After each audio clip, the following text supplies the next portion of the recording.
Հիմա ասենք մի շաբաթ հետո, մի շաբաթից քաղաքացին մտավ համակարգ։ Ինչ եղավ։ Քաղաքացին մտավ համակարգ, որպեսզի լրացնի։ Հարց առաջին. ինչ դա ինքնաշխատ լրացված ինքը տեսնելու։ Օրինակ ես գիտեմ, որ աշխատավարձը ինքնաշխատ լրացված տեսնելու է։ Էլ ինչն է տեսնելու։ Եվ երկրորդը, դե ասում եք, որ եթե աշխատավարձից բացի այլ եկամուտ չունի, կարող է նույնիսկ չմտնի, որտեղ դե ինքնաշխատ լրացված է, կհամարվի դա հաստատված, եթե չմտնի համակարգ։ Բացի աշխատավարձից էլ ինչն է համարվում եկամուտ։ Խնդրում եմ այս երկու հարցերին պատասխան եւ երրորդ հարցն էլ ունեմ, էլի, քանի որ ժամանակ կա հարցնելու։ Ասում եք, որ բարեկամների միջև փոխանցումները տրամաբանական կլինի, որ չհայտարարվեն։ Սա երբ է ուժի մեջ մտնելու եւ ով է համարվում բարեկամ այս կարգավորման տեսանկյունից։ Շնորհակալություն։ Շնորհակալություն, պարոն Ռուբինյան։ Ուրեմն քաղաքացին երբ մտնի եկամուտների հայտարարման համակարգ, ինքնաշխատ լրացվելու է աշխատավարձը, ինքնաշխատ լրացվելու է թոշակը կամ կենսաթոշակը, դրա համար մենք պետական եկամուտների կոմիտեին որոշակի հնարավորություն ենք տալի եւ քաղաքացու համաձայնության դեպքում ինքնաշխատ լրացվելու է նաեւ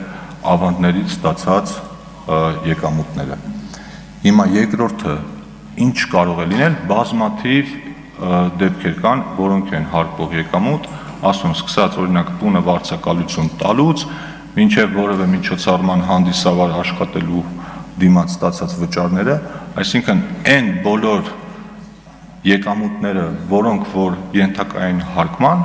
դրանք հայտարարագրման համակարգի ընդունման, չընդունման հետ կապ չունեն, այսինքն այդ եկամուտները մեր օրենսդրությամբ միշտ հարկման ենթակա են եղել եւ այդ առումով որևէ բան չի փոխվում, բայց մենք պետական եկամուտների կոմիտեի եւ ֆինանսների նախարարության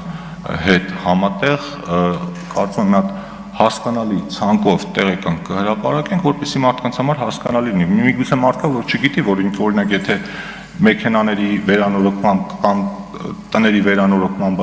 զբաղվում ու դրա դիվանց եկամուտաստանում պիտի հայտարարագրի եւ դրա համար եկամտահարկ վճարի եւս մեկ անգամ կասենք այդ ամեն ինչի մասին եւ ոչ թե բարեկամների միջեւ, պարոն Ռուբինյան, այլ ընտանիքի անդամների միջեւ, ընտանիքի անդամների ընտանիք հասկացություններ օրենքով, ընտանեկան օրենսգրքով սահմանված է, դրանք են առաջին կարգի հարազատները, այսինքն ծնող երեխա, քույր, եղբայր, մենք այդ ցանկին ավելացնում ենք նաև օրինական ամուսիններին, օրենքի մեջ մանրամասն թվարկված է, կառավարության մեր գործընկերները նաև առաջարկում են այդ ցանկին ավելացնել նաև պապիկների եւ տատիկների կողմից թոռնիկներին ուղարկվող փոխանցումներ, ինչը կարծում եմ պիտի ինչ մի ընդհատեք, պարոն Ազյան, դուք մի արձագանք եք, պարոն Թումանյան։ Շատ լավ, պարոն Թումանյան, շնորհակալ եմ, բայց մի հարց բաց մնաց։ Հիմա այդ ձեր նկարագրած երկու նոր հանգամանքը, մեկը, որ ընտանիքի անդամների միջև փոխանցումները հայտարարման ենթակա չի լինի, եւ երկրորդը, որ եթե քաղաքացին թույլտվություն տա, նաեւ բանկային ավանդների տոկոսները ինքնաշխատ կլրացվի։ Սա երբ է ուժի մեջ մտնում։ Որտեղ օրինակ ես մի քանի օր առաջ լրացրել եմ, ավանդը ինքնաշխատ չէր լրացվել, ես ձեռքով եմ լրացրել։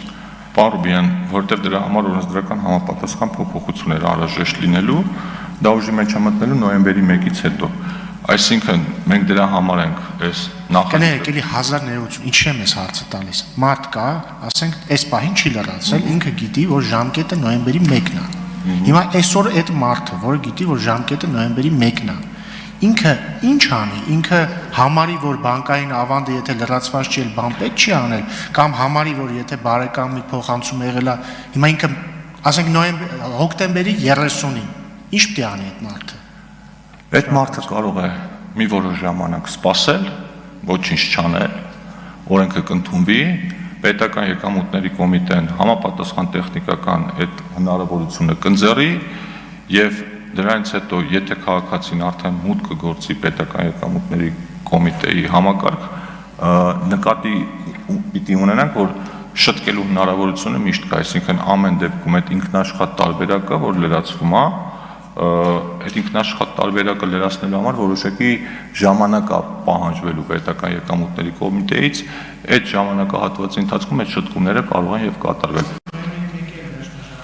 Նոյեմբերի 1-ը վերջնաժամկետ է, պարոն Ռուբինյան։ Դուք նկատում եք, որ քաղաքացին ամեն դեպքում ուզում է մտնի, լրացնի իր ձեռքով։ 1900-ների կարգը Ոնց խախտում են, բայց ստեղծվեց։ կարծում եմ սա շատ կարևոր է, էլի մարդիկ հասկանան։ Այս պայդրությամբ վերջնաժամկետը հայտարարագիր լրացնելու նոյեմբերի 1-ն է, ճիշտ է։ Հիմա դուք ասում եք նոր կոմպոնենտներ է ավելանում, հեշտանում է մարդու գործը, օրինակ բարեկամների միջև բանը, այդ փոխանցումները էլ պարտադիր չի լինելու լրացնել։ Բայց դա դեռ պետքա ուժի մեջ մտնի։ Հիմա մարդու տեսանկյունից, քաղաքացու տեսանկյունից ինքը գիտի, որ հայտարարագիր լրացնելու վերջնաժամկետը նոյեմբերի 1-ն է։ Հիմա հոկտեմբերի 30-ին, եթե ինքը լրացնում է, ինքը պարտավոր է բարեկամների, ընտանիքի անդամների միջև հայտարարագիրը, փոխանցումները լրացնի, թե չէ։ Ընտանիքի անդամների միջև հայտարարագրելու բան չկա, այսինքն փոխանցումներ չի հայտարագրի, բայց բանկային ավանդներից ստացած եկամուտը ինքնաշխատ տարբերակով այս պահին դեռևս հասանելի չի լինի։ Այո, եթե այս պահին բանկային ավանդ ինքը ունի, պիտի նկատի ունենալ, որ այդ տեխնիկական հնարավորություն դեռևս չկա։ Բայց նկատի ունենանք, որ եթե քաղաքացին անգամ չլրացնի, Չի պատժի, այդ որտեղ եկամուտը հարկման ենթակա չի եւ ինքը կարող է այդտեղ ցանկացած ժամանակ շտկում կատարել եւ ավելացնել։